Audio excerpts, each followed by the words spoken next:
Welcome, friends, to the Someone Gets Me podcast. I am your host, Dianne Allen, and I am so delighted that you're here. This podcast was created because I believe there is a visionary leader inside each one of us who is waiting to be seen.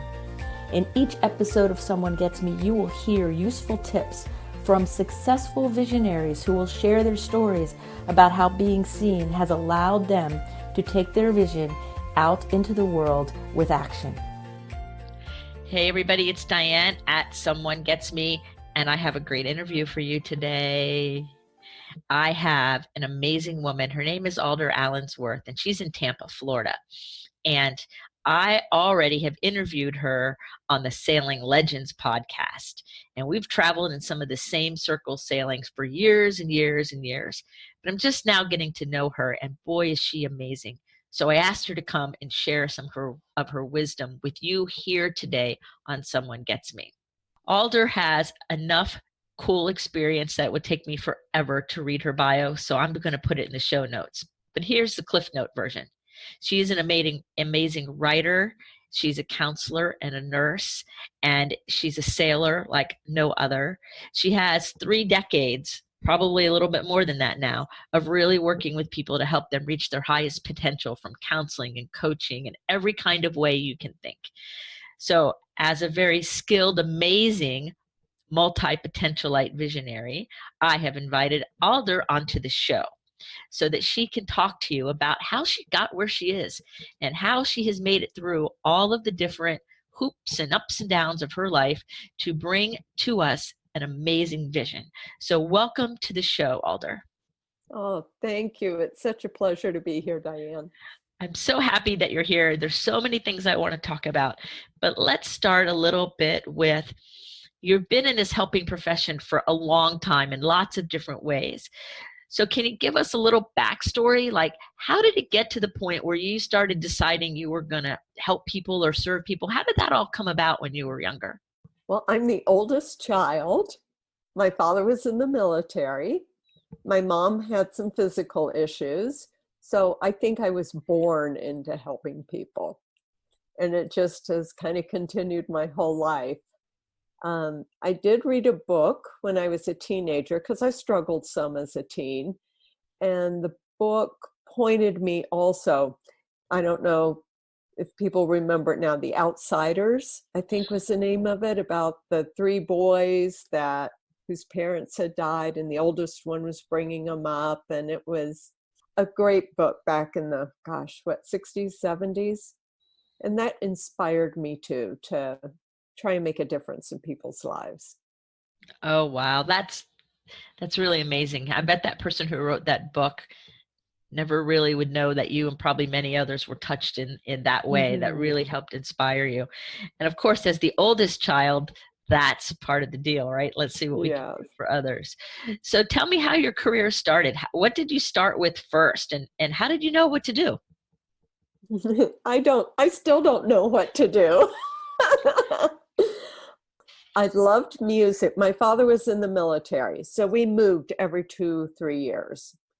And music was the one consistent, and the one consistent that kept me in a social circle because you were with band or an orchestra or singing in choir. So it was the one place I fit in. I realized in college that there was no way I could be a professional musician. I just did not have that gift.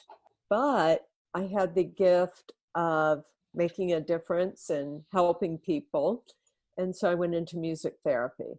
And music therapy took me down the road of helping kids, particularly adolescents, who had been through really tough times. And I worked with adolescents for quite a few years.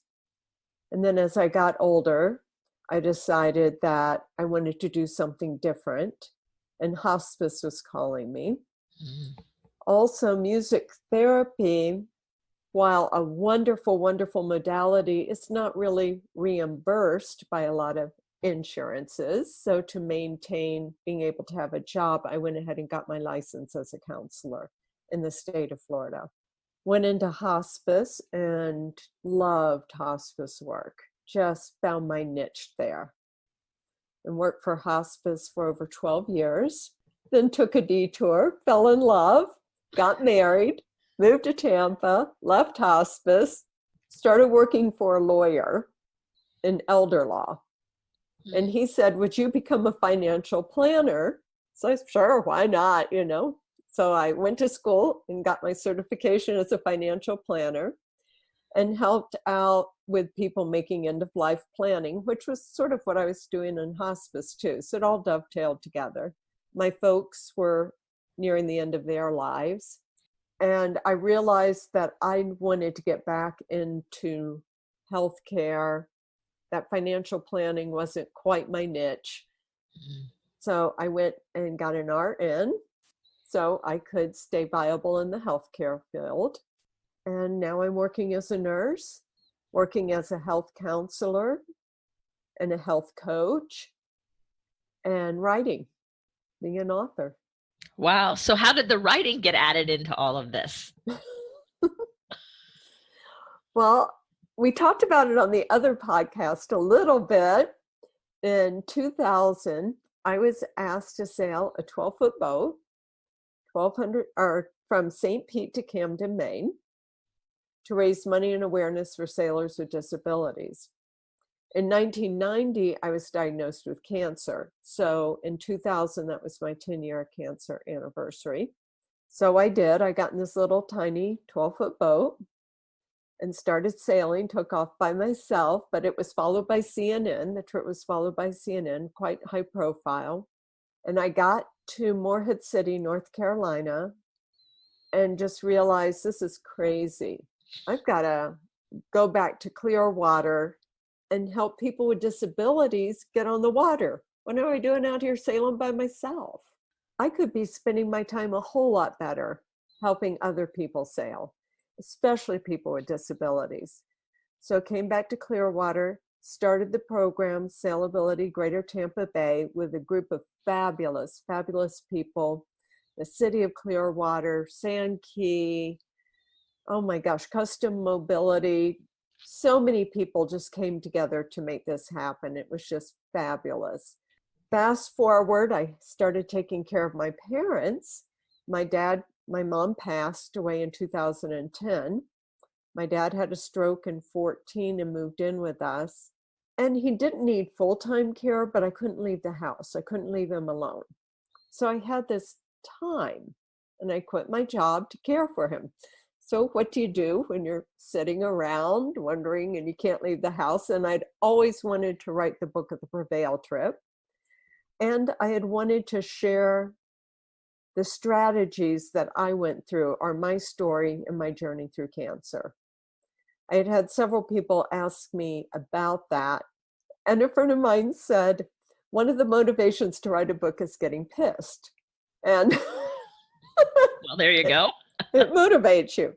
And I had gone to this cancer support group, and I'm hearing people say, so the doctor told me when you get the lung metastasis, when it goes to your lungs, that don't worry, that it's slow growing. You'll live for a while with it in your lungs. And I was just like, what do you mean when it goes to your lungs?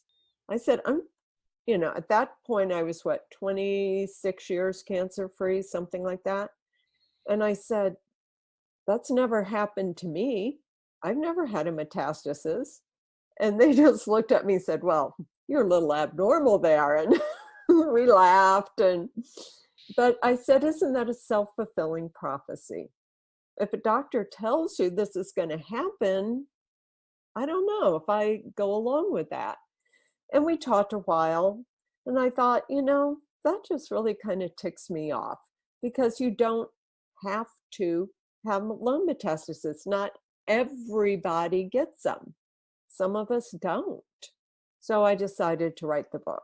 I hope all that made sense. I feel like I was wandering all over the place. No, you're making perfect sense. And it's just so interesting, because it's kind of like when you kind of, you're a helper person by nature, and you're already on that field, and then you run into a support group where in my world, it's relatively ignorant, those kinds of comments. And so, of course, that's going to get that little ire within you going. And okay, I have to put a message out there that has more hope and more awareness to it than this, because this is so unaware. So it makes perfect sense to me. I understand it more now than I did before. So yes.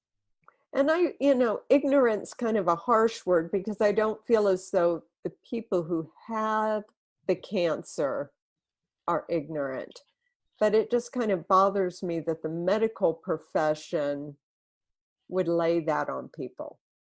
Yes, that's who I meant was ignorant, not the. Oh, okay. I just wanted to make sure. Yes.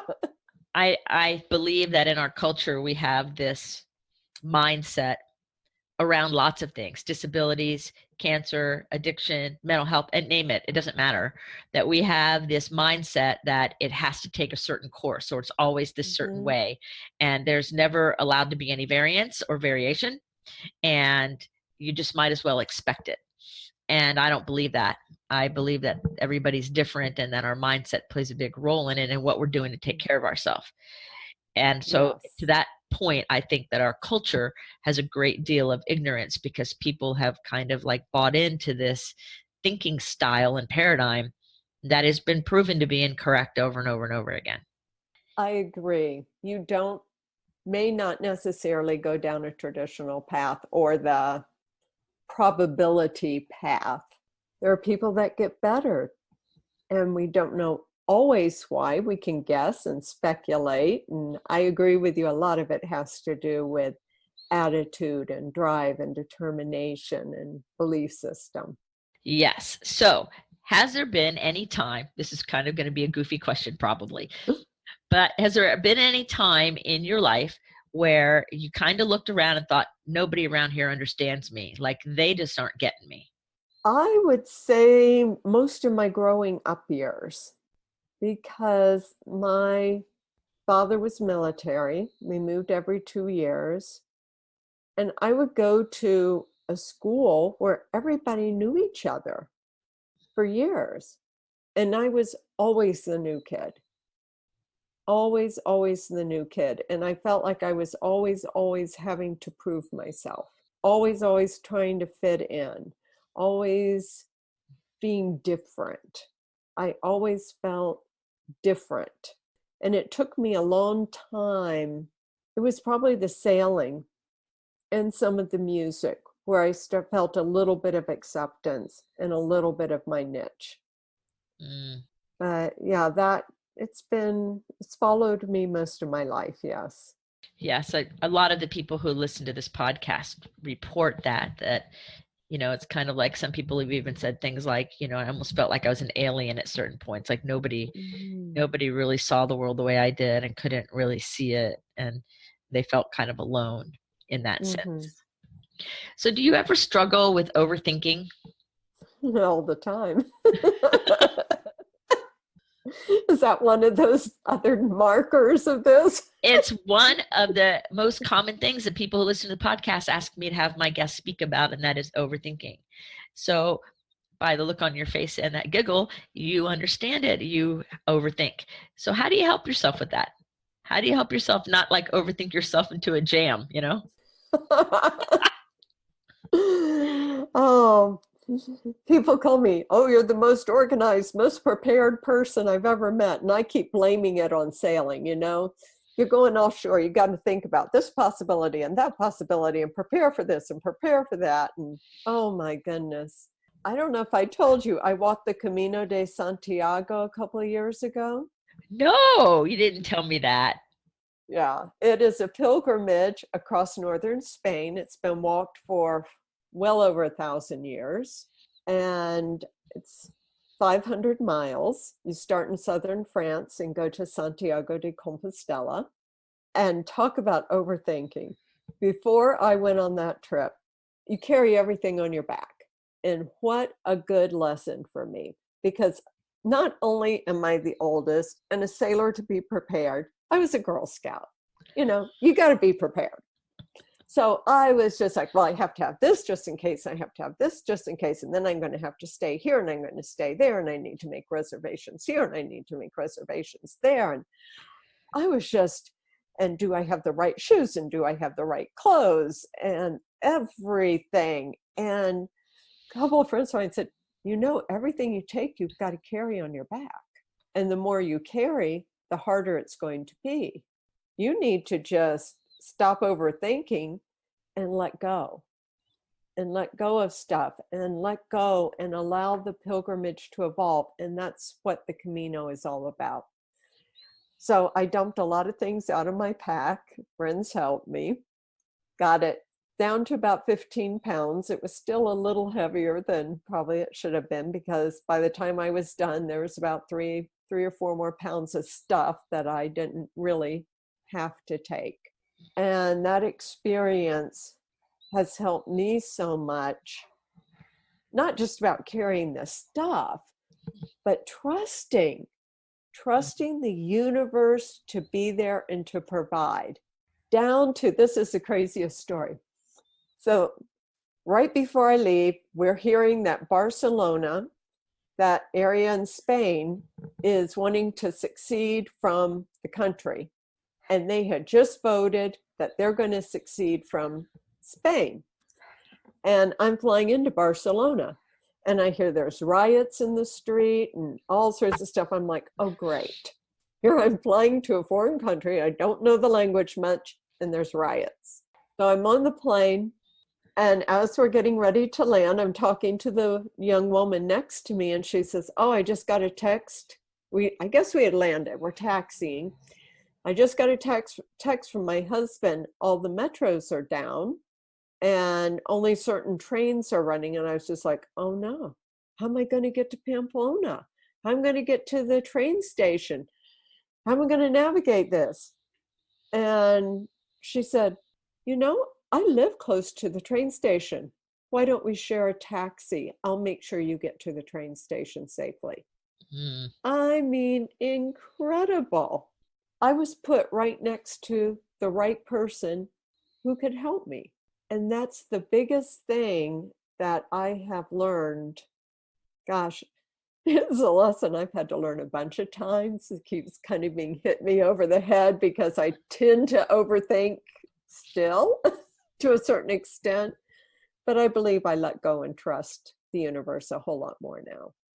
So it's a process, right? It's like a growth process. And when it happens, when we trust and let go, and something, happens that almost feels magical, but that's the way it is, then it lingers. And then pretty soon we're start overthinking again. And we have to keep relearning that lesson, I think. Yes. Yeah, I think when something's so ingrained, we have to practice it. So so what goes with that for me then is that learning the lesson of bringing everything from all in our head to down into our heart and our spirit too, and letting our heart lead more than our head. And from listening to you and these neat experiences, it seems like you've done a lot of work that way and know how to do that. So if somebody was only in their head, they were kind of cut off in their head and they're not in their heart, what would be something you would suggest for them to start trying to do to kind of wake up their body so that their body and their emotions and their head could be aligned? Well, there's definitely some energy work that you can do to connect your heart and your head, and some energy techniques, which are wonderful to kind of realign that, because I believe we shut that off. And whether it's meditating on your heart chakra, spending some time listening to your heart, being quiet, and then start playing with it. Like if I have the impulse to do something and I know that it's not something that would cause irreparable damage or hurt anybody else or anything, I'm going to try it. I'm going to go do it. I'm not going to say, oh, that's ridiculous. Why should I do that? That doesn't fit into my daily plan and my daily schedule, which is kind of how my brain would go. It would be like, oh, I just really, really just want to go to the park. I know I have all this work to do. I know I have all these things to do, and I know I have all these schedules, but something's telling me that I have to go to the park. So I say, okay, just listen to it. go to the park, and sometimes the magic happens. Oh, so trusting that part. That's very cool. I like that suggestion. That's really exciting. Yeah, that was kind of the Camino. I was trying to get there for 3 years. And finally the right time came and it worked out, and it was the perfect time for me. Oh, that's wonderful. So did you walk all 500 miles of it? Yes. Wow. How long did that take? 36 days. I had 3 lay days during that time. Wow. And talk about trusting. I got Pilgrim's Revenge out there. I think they call it Montezuma's Revenge in Mexico. Same thing. Pretty miserable. I ended up at this little hotel thinking, oh my gosh, I'm going to die. I'm going to have to go back to the States. I can't finish walking. I'm never going to accomplish this. They said, there's a clinic next door. Went to the clinic. They were like, oh, it's Pilgrim's Revenge. Just eat some broth and bananas and yogurt. You'll be better in about 24 hours. The people at the hotel said, we'll fix you broth. Let's go out and give you some bananas. And these are the people that own the hotel. And they just took care of me. And I went out and I kept walking. And I made it to Santiago. But it's just that kind of, in fact, I lost your question a minute ago. Totally lost where we were going, but. Oh, that's fabulous. So what was one of the big lessons you learned on that trip? To trust that intuition, and to stop being so scheduled. I started walking with a woman who, my gosh, she would put mountain goats to shame. I just couldn't keep up with her. And I tried, and my feet were getting blistered, and I just had to go my own pace and do my own thing. And when I did that, the people I met and the things that happened were just astounding. So I believe just really listening, paying attention to your body. Your body tells you to slow down. Mm-hmm. Sometimes if I start hitting a lot of traffic lights, stoplights, I go, uh-oh, I've been moving too fast. What are all these stoplights meaning? Maybe I need to stop a minute and apply that to my whole life, not just to the car drive, but to my life. That's a great lesson. It's funny because just actually this morning I was driving to work, and it's usually a 17-minute ride at the maximum. Mm-hmm. And today it took almost 40 minutes because every road I was on, I was directly behind a vehicle moving 15 or 20 miles an hour. No wrecks, no heavy traffic, no school zones.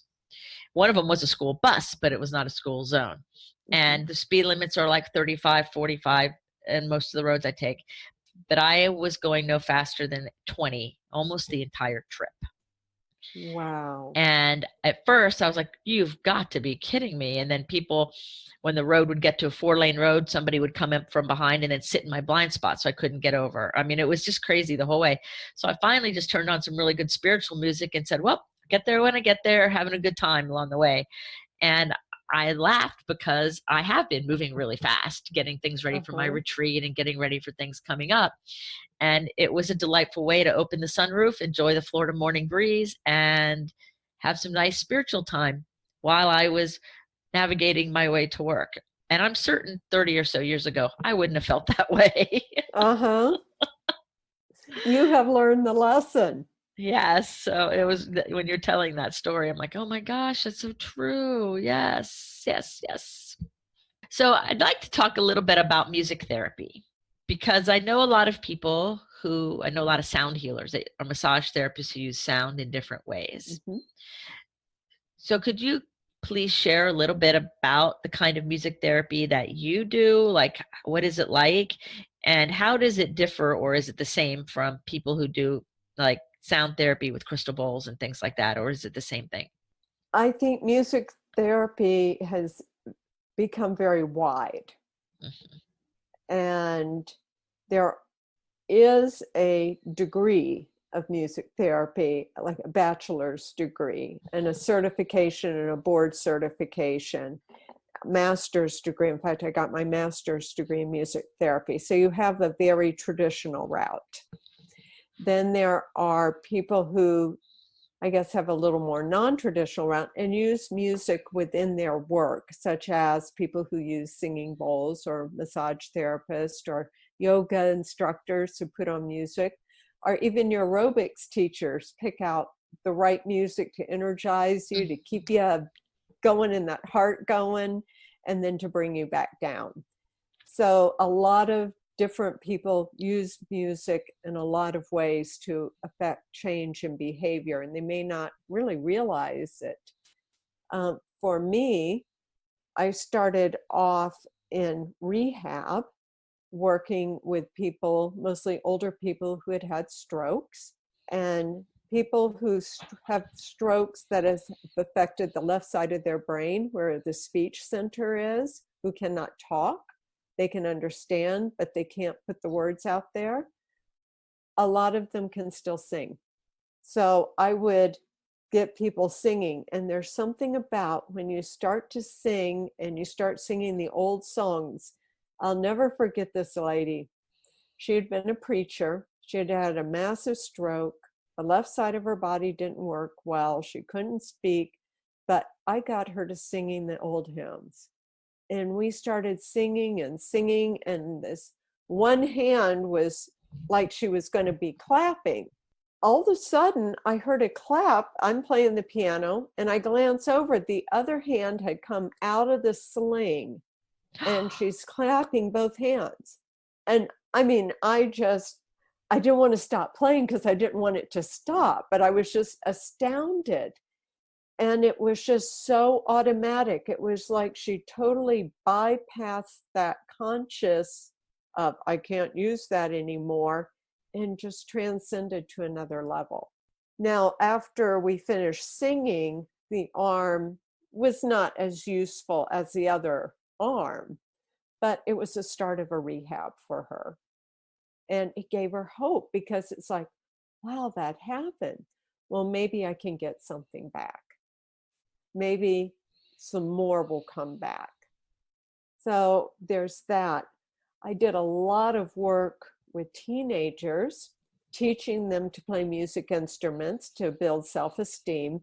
I'm talking about severely emotionally disturbed teens, kids who have been horribly abused, kids with psychiatric diagnosis like schizophrenia, manic depressive, kids who have just really been hurt.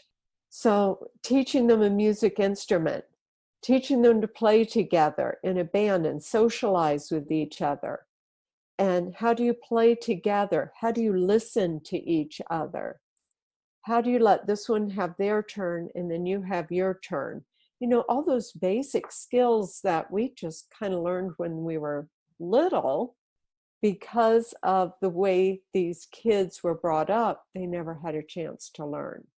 So we would do it through music, which was a whole lot more fun than sitting in a classroom being told, now do this and now do that. You know, when you're playing a music instrument, and that's a lot of fun.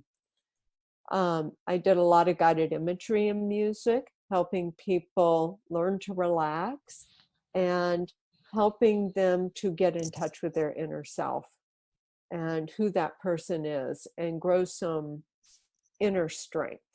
I guess getting that, sourcing themselves inside, getting some self-control. Does that make sense? You're making perfect sense. And I love that. It's like how I'm listening to you and I'm imagining all the different groups of people that have these growth and transcendent type experiences that transcend whatever the label is or whatever the current problem is, where music tends to elevate the spirit, it sounds like, and elevate them to that place where they can feel really free in that moment. And then that's where there's like energy for the healing. And that's what I keep hearing from what you're saying.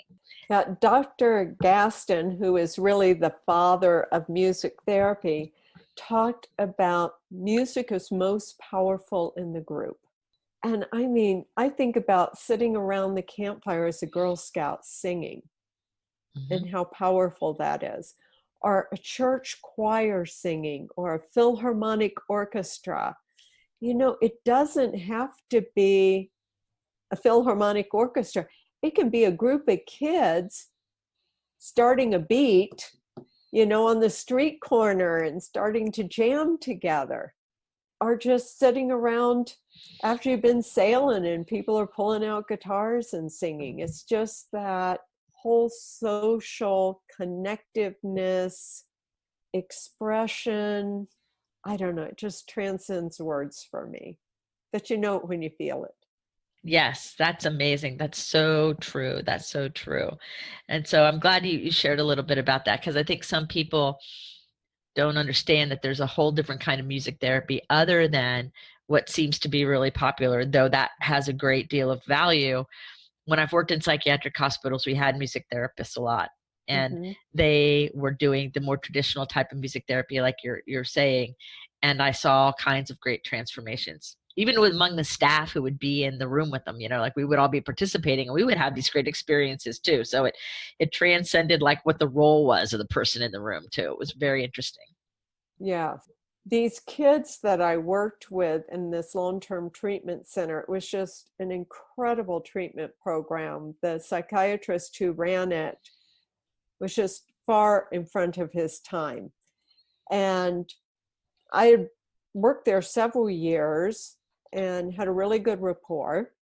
And then I was diagnosed with cancer. So I had to leave for a while and had the eye removed and treatment. And the kids made me get well cards. And they all had that song on it, Somewhere Over the Rainbow. And I thought, what is this about? I mean, I love that song, but I just never thought, of all the songs these kids could, come up with and say, why this one? So when I went back to work, I asked them, what's this with Somewhere Over the Rainbow? And they're like, well, that's your favorite song, isn't it? And I was like, well, yeah, it's one of my favorite songs. And they said, well, every time you sing it, there's just something that happens to you, and we pick that up. So as you say, it's not just the patients, it's also the staff, the teacher. We learn too. Right. They taught me a lot. It's universal in ways that aren't even really always explainable. Yes, absolutely. Yeah. Oh, that is a great story. I love that. That is really magical. Mm-hmm. So tell us a little bit about the kind of work you're doing today. How are you letting that inner vision of yours to help people show up in the world now? Oh my goodness.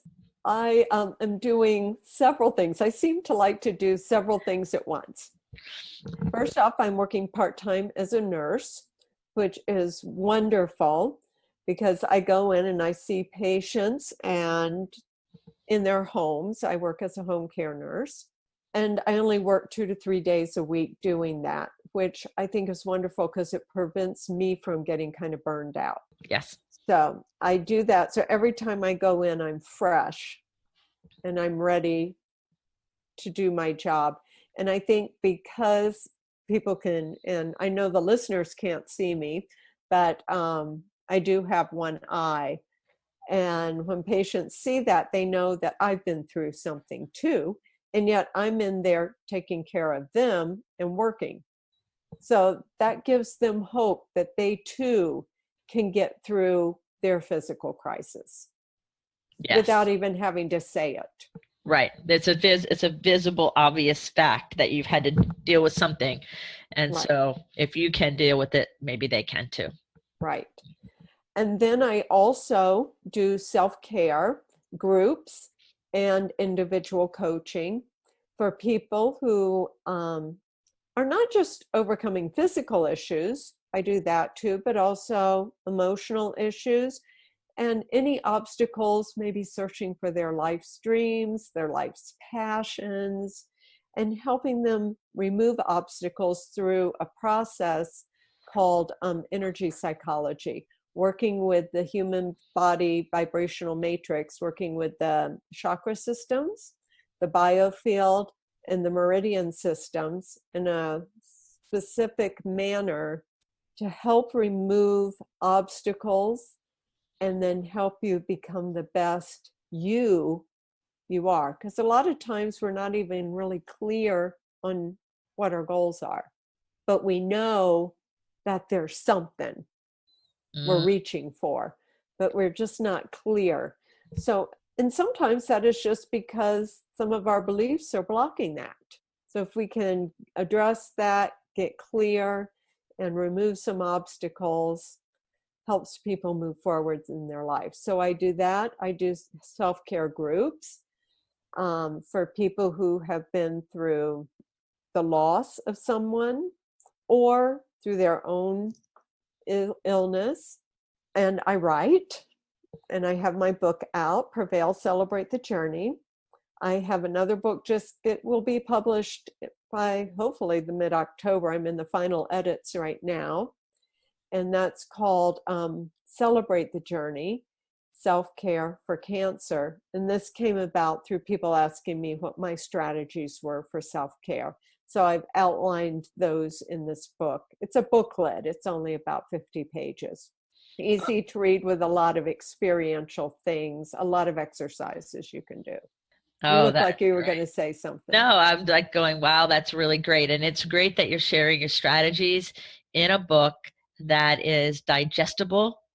And here's what you do. Like, this is the strategy and this is how you do it. Because sometimes I see so many people want to share things and their motive is really good, but it gets so out there or so non-specific that it overwhelms the reader and they never really get to the strategy part. So when you're saying it's 50 pages, here's the strategies, this is what I did to do it, that gives people a lot of hope. So I'm happy to hear about that great book coming out. That's wonderful. Yeah. And then I'm having fun with a book. You want to hear another fun story? Yes. Okay, we're going back to the Camino, and I was getting ready to go, and I called a couple of people that I knew had gone. So I'm having lunch with my friend Gigi. I met her at hospice. She's a hospice nurse, and she had gone in 2010. So we're having lunch, and she's pulling stuff out of this bag. And she pulls out some euros. She says, here's some extra euros I didn't use. A woman's always got to have something for a phone call. So here's some extra euros. And here's a little cross made out of palm leaves. It was blessed at Palm Sunday. So it doesn't weigh much, but it's blessed. And this is for blessings for you. And then she says, I was trying to find I guess you call it a sari or a pareo is what she calls it. It's just like a long rectangular piece of cloth you can wrap around you as a dress or use it as a towel or hang it up for a curtain, just a piece of cloth. She goes, I couldn't find it, but I found this scarf. And this scarf is beautiful. It's a red wool woven scarf. And she pulled it out. She says, I got this on the Camino. A young woman came up to our group, a whole bunch of pilgrims, and she says, oh my gosh, you're speaking Americans. And they were like, yeah, who are you? Where are you from? And this, obviously she wasn't a pilgrim. Turned out she was a young woman. She was a non-pair, and she was from North Carolina, but had gone to Spain to work and be a nanny for a family for a couple of years. And it was her afternoon off.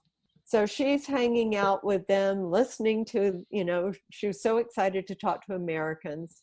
Well, it got too late. She missed her bus. So Gigi and her friend says, nope, you're spending the night with us in our hotel, and then we'll put you on the bus in the morning. So the girl got up, ran to her bus, and left the scarf in the room. So Gigi says to me, you have to take this scarf back to the Camino. I carried it the rest of the way. I never found the owner again. I never found a place to leave it. So you have to take it back. I said, okay. So I took the scarf back, and it was wonderful because it got cold in those mountains in October, November, crossing those two mountain ranges. Well, I came back having lunch with my next friend, Annie, and I'm pulling out of my pack. I took this, I took that. And Annie's like, okay, this is what I need to take because Annie's getting ready to go on the Camino. I pull out the scarf. I tell her the story of the scarf. And I could see Annie's face like, I want that scarf. I want to take that scarf. She didn't say it, but I could just see it written all over her face. And I was just like, I walked all across Spain with this scarf. I don't want to give this scarf up. This is like special to me. You know, that's what's going on in my head. But I knew in my heart I had to give it to her. And I said, do you want to take the scarf back to the Camino? Because I couldn't leave it there. I never found a place to leave it. And she said, yes. Annie took it. She successfully walked the 500 miles of the Camino. Then her friend wanted to take the scarf on her Camino. The scarf is now on its 6th Camino, each time with a woman. So this is like the sisterhood of the traveling scarf. And the woman who's got it now on the Camino is at the end. There is a group, 2 male friends. They were very good friends. And one was in a wheelchair and the other one was able-bodied. And he pushed him across the Camino. And it's a movie called I'll Push You. And it's also a book. It's a true story. This woman is going to go help push people with disabilities the last 100 kilometers with the I'll Push You group, which is now taking people with disabilities and helping them have a Camino experience. Wow. And I'm just like, oh my gosh. So I'm writing the story of the scarf. And she's got the next person. And this woman's from California. I don't know where this scarf is going to end up next, but it's incredible. That is magical. How magical is that? Oh my. I'm so glad you shared that with all of us. Yeah, it's like we are so intertwined. Like the scarf is woven and we're all those woven intertwined threads and we're all a part of each other. And we're all here to support each other. And like the scarf, keep each other warm and give each other hope. That is absolutely magical. I am so glad you thought of that story and you shared it. That's awesome. So Thank you. I know there's people who are listening to you who are having goosebumps like I am, or at the very least going, whoa, right? And so do you work with people like virtually, like if they're not in Tampa? Yes. Okay. I can work through Zoom.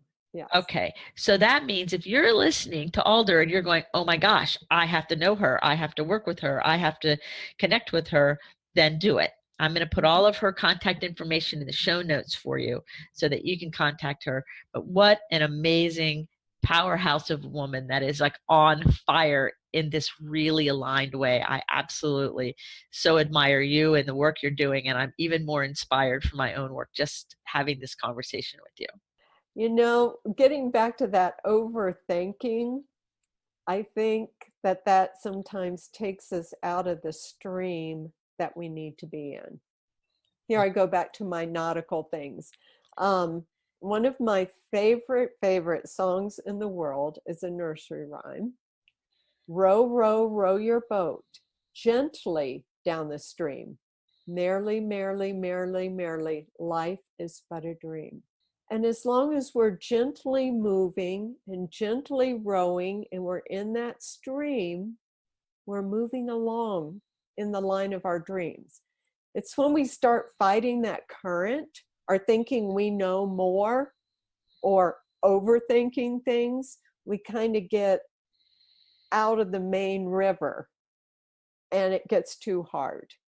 And believe you me, I have to remind myself, usually when it gets too hard, I get tripped up and I learn and it can be a tough lesson. And it's like, okay, Alder, just get back in the channel, get back on course and just let it flow. Yes. Yes. But you got to keep rowing. You have to put a certain amount of energy into it too. Yes. Oh, that's great. I've always loved that nursery rhyme and now I love it even more. It's true though. You know, so I know we've covered a ton of bases and I could talk to you much longer, but I'm being aware of your time. So is there anything that you wanted to talk about or your heart is saying, I really want to say this to this amazing Someone Gets Me audience that we haven't covered or I haven't asked you about? Oh boy. I'm just so excited to get to know you and that you get me. And that we've connected. It seems like our worlds have been kind of parallel. And now finally our rivers are starting to cross and merge a little bit. And that's just so exciting for me. And just thank you so much for allowing me to be part of this. Oh, it's amazing. Feeling is mutual. It's like we're both next to paralleling, and now we're not as paralleling. It's all coming together in this way that who would have figured it would be through podcasts. So if you're really loving Alder's stories, you have to check out the Sailing Legends podcast, which is my third podcast that's out. And Alder is my very first interview. She's episode number 2 actually on that podcast, and it's live now. I'll put that link in the show note as well. And in that, she talks about her sailing world.